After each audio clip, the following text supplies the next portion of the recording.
விஜய் சேதுபதி லைனப்பில் அடுத்து வெளியாகக்கூடிய படம் as and தலைவன் தலைவி. ஆஸ் படம் எடுத்துட்டிங்கன்னா 23ஆம் தேதி வெளியாகிற நிலையில் இன்னைக்கு ட்ரெய்லராக லான்ச் பண்ணியிருக்காங்க. ஆறுமுககுமார்ன்றவர் டைரக்ட் பண்ணியிருக்காரு. ஜஸ்டின் பிரபாகரன் இசையில் படத்தை வெளியிட போகிறாங்க. விஜய் சேதுபதி கூட ஜோடியாக நடிச்சிருக்கிறது ருக்குமணி வசந்த் அப்படின்றவங்க காமெடி ரோலில் யோகி பாபு ப்ளே பண்ணியிருக்காரு. எனக்கு ட்ரெய்லர் பார்க்கும்போது யூஸ்ஃபுல்லாக ஒரு ஆக்ஷன், த்ரில்லர், ரொமான்ஸ், காமெடி அப்படின்னு சொல்லிட்டு ஒரு படத்தில் ப்ரெசென்ட் பண்ணுவாங்க. அதே மாதிரி தான் எனக்கு ஃபீல் ஆச்சு.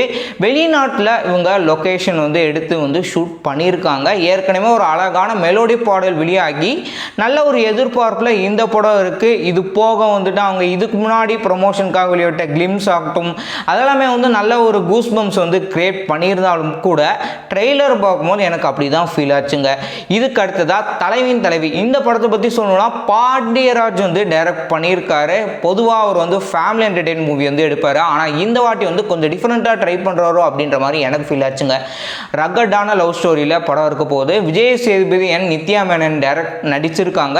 அண்ட் சந்தோஷ் நாராயண் இசையில் படத்தை வெளியிடுறாங்க. இதுலேயும் ஒரு ஆக்ஷன் இருக்குது. ஆனால் மெயினான கோர் ரகட் லவ் ஸ்டோரி தான்.